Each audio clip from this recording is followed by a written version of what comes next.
Tell the person next to you, my comeback is going to be a good comeback. My comeback is going to be a good comeback. I don't know how your comeback is going to be, but my comeback is going to be a good comeback.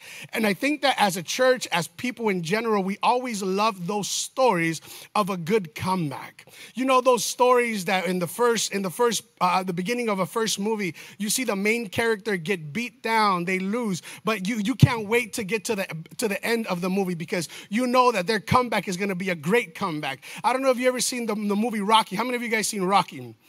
And you've seen Rocky get beat down, right? You've seen him go through all this stuff, but you know that last fight, you know, when that bell rings, that 12th round comes up, you know something's going to happen because there's something about a comeback that inspires people. There's something about a comeback that makes you look and be excited because you know that even though I'm going through stuff, even though I went through some stuff, even though I went through some pain and some hurt, there's nothing that is not going to compare to what God is going to do in the last portion of my life, in the last moment of my life, in the last minute of my life. And I just want to give you a word today. It doesn't matter how our year started. It doesn't matter that we started in a year that is locked down and shut up and shut down. It doesn't matter that everything is closed. It doesn't matter that the economy's gone down. It doesn't matter that there's no vaccine for this virus that we have dealt with. What matters is that God is still working, that God is still moving, that God is still doing the thing that he promised he was going to do. What matters is that God is still on the throne. And as long as he's on the throne, there is hope and there is life and there is expectancy in the atmosphere. And if the people of God understand that there's nothing greater than a greater comeback, then we will lose hope. We will get sad. But those that know that God is still doing something in the middle of everything that we cannot see, then we can rejoice and say, my comeback is going to be a good comeback. And when we look at this title, this sermon series, I think it's a series that really God placed in his heart for one reason. Because we all, like Joseph, have gone through some stuff. I know that he talked about the story of Joseph. And the last couple of weeks, he's been talking about the pit and Potiphar's house. But there's some things that the story of Joseph teaches us that we need to learn in our lives, and especially in this year. Whether it's this year or next year, the story of Joseph really gives us some concrete advice that if we hold on to it, our life will always be different. Our life will never be the same. I want you to understand this, and I want you to write this down if you're taking notes or look at your screens. I want you to learn this, and I want you to understand this and get this in your heart and in your spirit. One, every destiny has a process. You will never get to your destiny without a process. And in a culture where everybody wants everything fast, nobody likes the process. That's why fast food places are so popular, because we want a quick meal that tastes good. We hate the processes. But if we're really going to get to that place that God has for us, we have to understand that sometimes we will have to go through a process. And even though that process doesn't feel comfortable, and even though that process doesn't feel good, and even though that process we would like to avoid, that process might not feel comfortable, but it will be necessary to accomplish what God has purposed in our lives. The story of Joseph teaches us a couple of things, that while he gets to the palace where is his destiny and the accomplishment of his dreams, there is a process in his life that he's going to go through. And if he remains faithful in the process, when he gets to his dreams, then he will turn back and say, it was worth it all. I would do it again. I would go through the same things, to the same places, through the same struggles, because if this is the outcome, then everything that I go through is necessary for me to enjoy it. The story of Joseph is teaching you and I that even though processes are uncomfortable, they are necessary. So our pastor talked about the pit. Our pastor talked about Potiphar's house. And I today come before you and talk to you about the prison in which Joseph found himself. Now, the whole story of Joseph's imprisonment, you can find through chapter Genesis 39 through about 41 and forward. I'm not going to read all of those chapters because I know that's a long chapters and it's hot, okay? But I am going to summarize, if you'll go with me to your notes, if you have your notes, it is going to be some references that you can go back to and read it on your own later on. But we are going to look at Genesis chapter 39, verses 19 through 21, because that is the summary of everything that's going to happen in Genesis chapter 39 through 41 moving forward. Is the synopsis, is the summary, is just a very condensed introduction of everything that's happened. And this is what he says. When his master heard the story. Now, we left off last week remembering, and I want to remind you that we left off last week what? When Potiphar's wife chased Joseph, and Joseph did not fall what? Into temptation. Because he was a man of what? How many of you guys remember? He was a man of character and what? And integrity. And we left off last week as Potiphar's wife tries to seduce Joseph, but Joseph runs. And now we catch up because the news of that seduction has come to Potiphar's ears, and his wife is telling her husband, you know what your slave man tried to do? You know what your slave tried to do with me? He tried to take advantage of me. He tried to sleep with me. He tried to force himself upon me. So when we come to Genesis chapter 39, verses 19 through 21, this is where we pick up. It says, when the master heard the story, his wife told him, saying, this is how your slave treated me. He burned with anger. Joseph's master took him and put him in prison, the place where the king's prisoners were confined. But while Joseph was there in the prison, the Lord was with him. He showed him kindness and granted him favor in the eyes of everyone. The story of Joseph's imprisonment can really be broken down in three ways. It can be understood in three forms. Three things happen when he gets there, while he's there, and when he comes out. The story of Joseph's imprisonment can be broken down in that way. When he gets there, we learn some things. When we get to the prison, when we get to Joseph's story, and Pharaoh puts him in prison, Potiphar puts him in prison. Potiphar thinks he's putting Joseph in prison to punish him.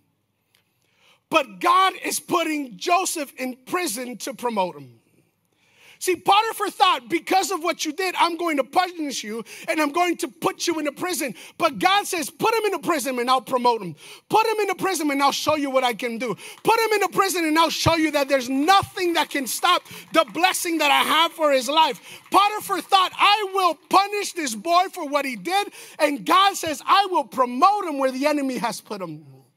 And a lot of us need to realize that sometimes in life we feel that we are confined to a situation, to a time and a moment. Sometimes we feel that we are being punished by everything. Sometimes we feel that we are paying for something. A lot of people have said that because everything that's going on, that God sometimes feels as if God is punishing this nation. How many of you guys heard that? It could say, you know what, maybe God is punishing this nation for this reason or for that reason, and it feels like a punishment. But we also have to understand that the story of Joseph teaches us that you can go to prison and still be righteous. Because this is the reality. Even though we are people of faith, that doesn't mean that we are immune to struggles and problems and afflictions.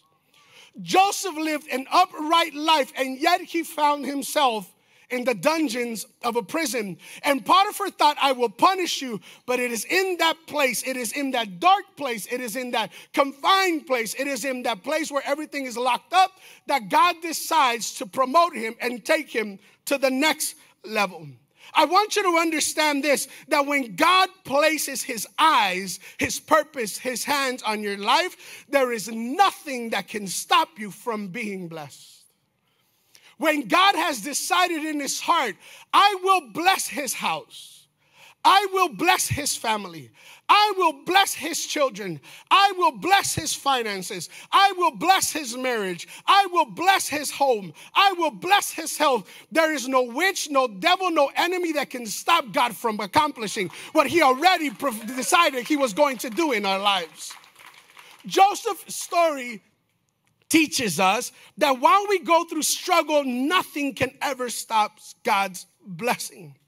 But I also want you to understand this, that promotion is given to those that have learned to trust God even in the hard places. How many of you guys can say, I can trust God? Ask your neighbor, tell him, can you trust God? When you lose your house, ask him, can you trust God? Oh, he got really quiet right there. I don't know about that. Can you trust God in the middle of a pandemic? Can you trust God in the middle of the economy crashing? Can you trust God in the middle of sickness? Can you trust God in the middle of everything? Because the scripture tells us that something special about Joseph was that he trusted God not only when things were going good, but the biggest thing that Joseph had was that he trusted God even when he was in the pit and even when he was in the Potiphar's house as a slave. And now he's showing his trust again in the middle of a prison, because there is something special about people that can put their faith in God. And when God sees that they can trust him in the middle of everything that's going on, God says, if you trust me with what? With the little, I can put you with more. If you can trust me when everything's going wrong, I can bless you because I know you're going to be faithful when everything is right. If you can trust him in the pain, he can trust you and bless you in your health. Everything that sometimes we are requiring, wanting to accomplish, comes down to believing in God in the hard times of life. Joseph is teaching us that if you want to get promoted, go to the next level in your life, you need to learn how to trust him in the struggle. You need to learn how to trust him when things are not going your way.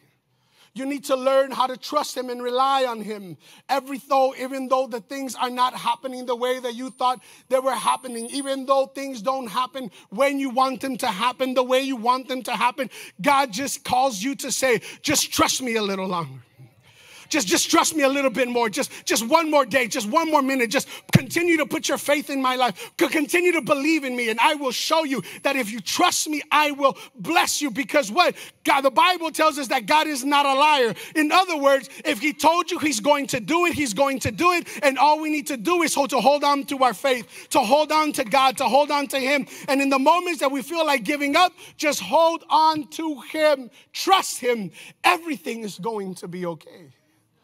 Joseph is telling me and you through his testimony and his struggle that if we trust God, God can trust us also. The scripture is also telling us this, and this will kind of link in the next point as to while he was there. Promotion is given to those that are willing to be used by him in low places. Promotion is given to Joseph, not in the palace.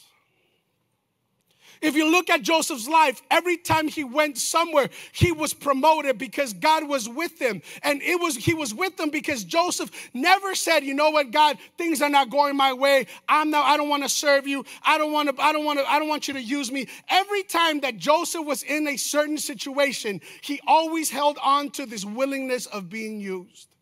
And we find Joseph in the prison, and God is using him in the low places. Sometimes people want the stage without the pain. Sometimes people want the platform without the struggle. Sometimes people want the blessing without understanding that it's a process and a painful moment. And Joseph is saying, I will serve you in the good times, and I will serve you in the bad times. I will serve you when I'm with my father, and I will serve you when I'm struggling. I will serve you when everything is good, but I also will serve you when things are not going so good. And a lot of people can serve God as long as they have money in the bank. And a lot of people will serve God as long as it fits their schedule and it's convenient. And Joseph is telling me and you that sometimes things will not be so convenient.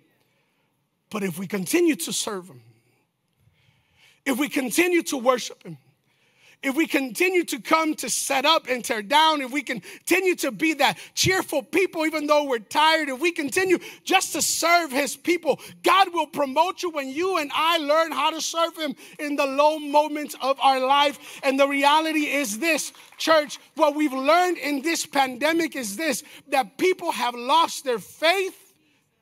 People have lost their desire to serve, their willingness to continue, because the reality is this, on the outskirts, on the outside, it looked like they were really dedicated to God's purpose, but when pandemic hit, something happened in their faith that they're not connecting anymore. Can I share with you some things? Statistically, we are seeing that less people are connecting in our live services, even though you guys are doing everything that you guys are doing. And why don't we give the production team an amazing hand of applause because of the work they're doing. I know that they were here way before you and me. setting up, tearing down, sound checking, making sure that everything was nice and neat. But statistically, it shows us that people have lost their desire to connect, to serve, to attend. And this is not just this church, my church, or the other church across the street or across the city. This is across all the nation. People are attending less, connecting less, because there was something that happened that revealed in this pandemic. That people said by their lips that they loved God, but in their reality, they were just waiting for an excuse to run away from Him. That's why you see statistics of drug abuse go up. That's why you're seeing statistics of suicide go up. That's why you're seeing statistics of domestic violence go up. That's why you're seeing so many things. And in those statistics, I know that there are some people that call themselves Christians, because they were worshiping God when they can do it in an AC. They were willing to come to church as long as there was coffee. Are you here with me? Oh, I'll go to church, but if the AC is not working, I'm not going. Some people have lost their why we serve. Why do we do what we do? And Joseph is saying, God, I will serve you in the low places. I can ask you that question as to, are you willing to serve God in the low places? Because I've seen your pastors go through some stuff.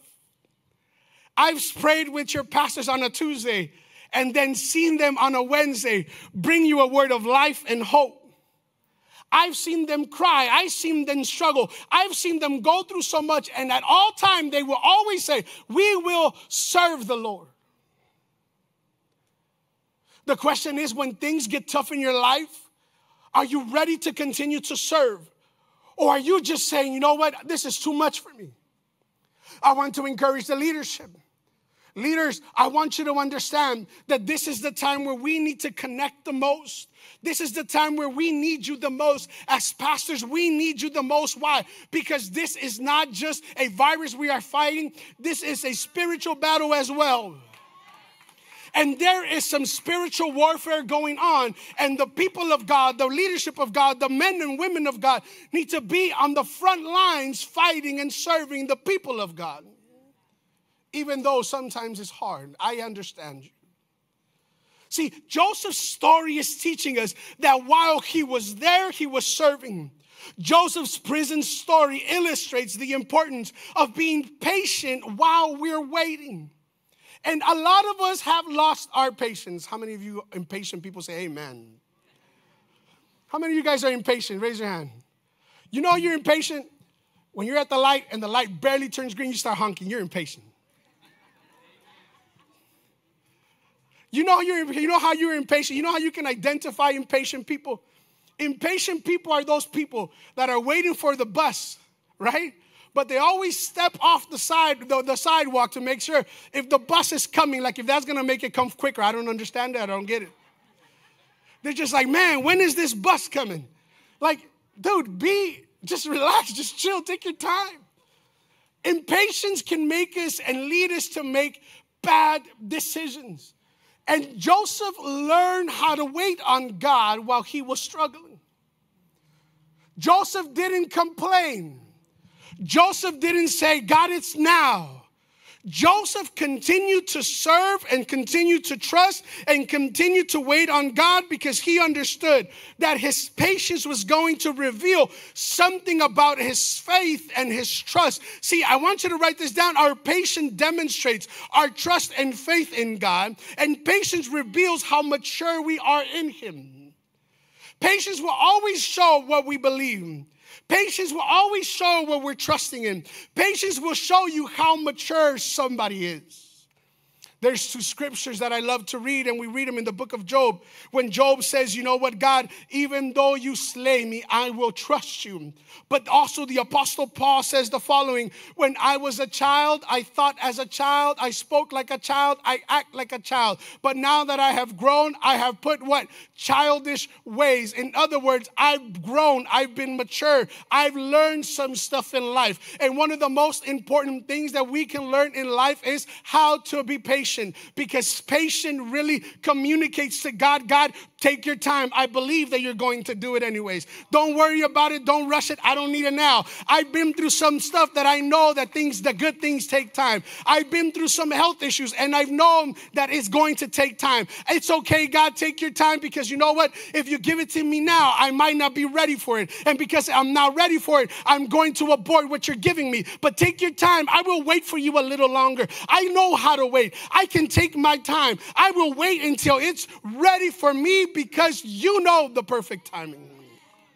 Joseph is telling me, I know I have a dream. God, I know you gave me a dream. This is not the dream that I saw when I told my brothers.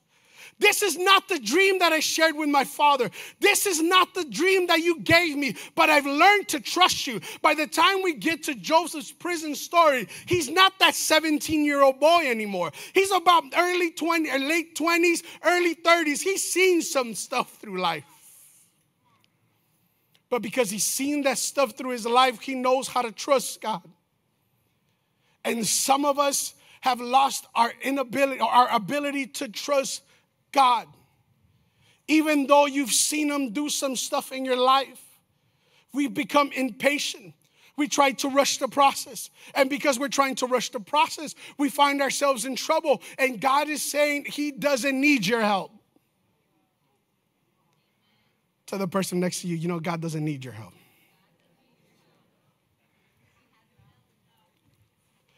How many of you guys have kids? I can see it on your faces. There's nothing worse than an impatient kid. Yes or no? Especially now that everybody's at school, man. Impatient children want things quickly. When is the food ready? The Wi-Fi goes out. Hurry up, put it up. Netflix is not working. Dad, what's going on? Impatient kids are asking you constantly, when is this going to happen? When are we going to get there? Please hurry up, hurry up. And that is frustrating because they don't have the maturity to understand that everything takes a process. And the reality is sometimes there is a lot of grown children. Not here. They didn't come today. They all stayed home. Sometimes there is some grown children that get into that same state. God, when is it going to happen? I thought we were going to be there by now. I thought you were going to do it by now. I thought you were going to accomplish it by now. You know what? If you don't do it by now, then you know what? God, forget about it. No. That's impatient. That's immaturity. You need to put childish things away. You are too grown to be acting like a child. You are 40 years old, 35 years old. Some of them are being almost 60 years old, and you're acting like a child. And the Apostle Paul is saying, when I was a child, I was justified by acting like a child. But now I'm a grown man. I am too old to be pushing God. I am too old to be rushing God. I must learn how to wait, because God said he was going to do it. And if he said he was going to do it, then all I need to do is trust him in the process. Joseph's story is telling us that if you trust and believe God, you don't need to worry about when things will happen. You're just certain that they will. Tell the person next to you, I just know it's going to happen. Now say it with some conviction. Say it with some come on, man. Say it with some strength. Say it with some faith. Tell them, I know it's going to happen. I know it's going to happen. I know my healing is going to happen. I know the restoration of my house is going to happen. I know the finances are going to happen. I know, dear God, that the health is coming. I know that eventually everything's going to be okay. I've been through some stuff long enough that I've seen you do it over and over and over again. And all I need to do is be patient and consistent and trust that you will bring it to pass. Joseph is telling us that all we need to do is have certainty, this belief that things are going to happen. But the last section of this story can be divided, and I'm not going to go into this far enough because I know Pastor will probably preach on this in a better way. So if you are here for the first time, come next week. He's going to do an amazing job. He's going to preach a word that is going to knock it out of the park. It's going to bless your life. So we encourage you to continue coming again. So I won't go into this, but the last part of Joseph's story can really be broken down into when he came out. When he went in, people thought that he was being punished, but God was promoting him. When he was there, he was willing to serve. But when he was coming out, he teaches us a couple of things. Sometimes some things may take some time and others a lifetime to accomplish. But God will always come through on his promises. I don't know what you've been waiting for. And I don't know how long you've been in that place in your life where you just feel, you know what, God, when is it going to happen to me? I don't know how long you've been in that struggle. And I don't know how long you're going to be there. But one thing I am certain of is this, that God will never fail the promises he gives his people. It could take some time. It could take a lifetime. By the time that Joseph gets to the palace, he is not that 17-year-old boy anymore. You know, now he has some gray hair. Like our pastor, you know, last time I saw him, he had some gray hair in his beard. And I was like, hey, man, what's up with that, dude? He's not the same person. Joseph is not the same person. How long are you willing to wait for God's promise over your life? Because if he told you he's going to do it, then by all God, he's going to do it.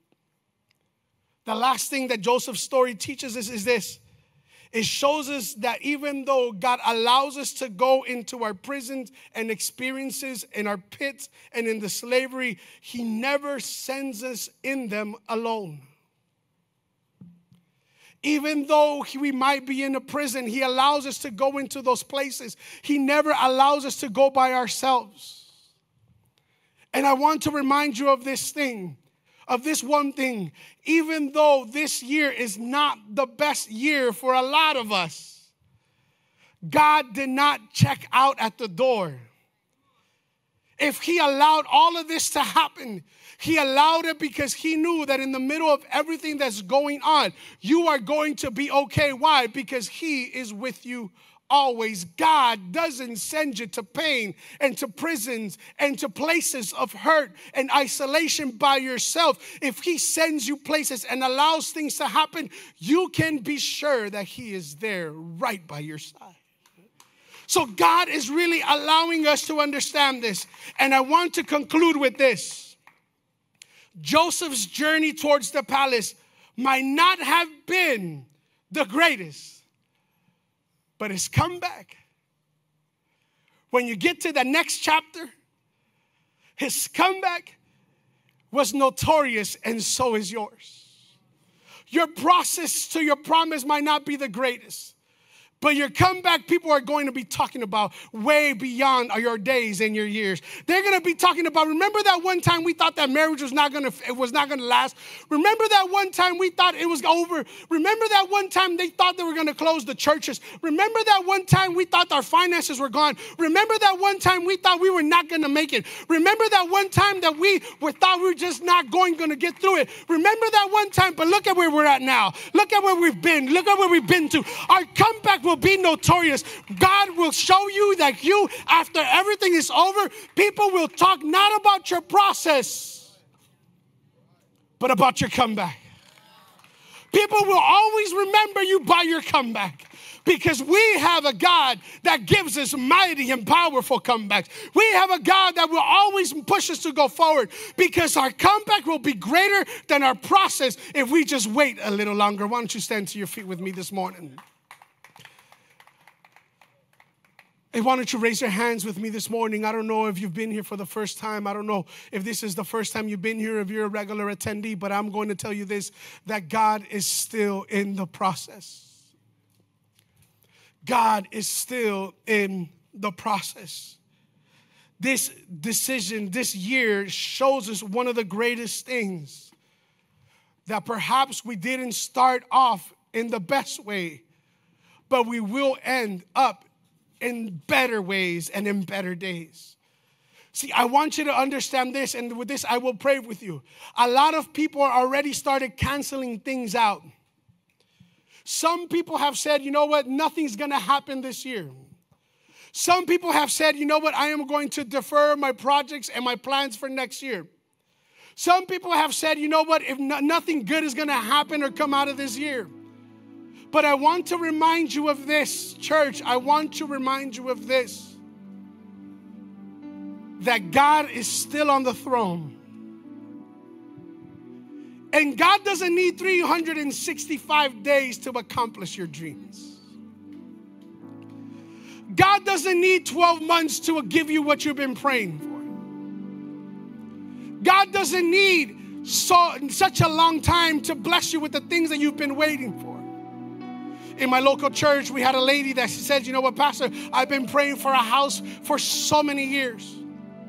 I've been asking God, I want to move out of this place. I want my own place. I want a bigger yard. I want a bigger this. I want a bigger that for my kids, my grandkids. I just want something bigger. God, I want you to bless me with my house. And I know, dear God, that it might not be this year, but God, just give me the hope that next year, perhaps you will be able to give me that. 2 weeks ago, I received a call from her. She says, Pastor, I'm just so great. I'm grateful with God. Why? Because you know what? In the middle of a pandemic, in the middle of people losing their jobs, in the middle of an economic breakdown, in the middle of everything that's happened, God has given me a house. In 24 hours, it opened the door. I'm walking in a couple of weeks. See, God can still accomplish the dream. Because he's still on the throne and he's still all powerful. So don't put your eyes on the time. Raise your eyes to heaven, because heaven never fails.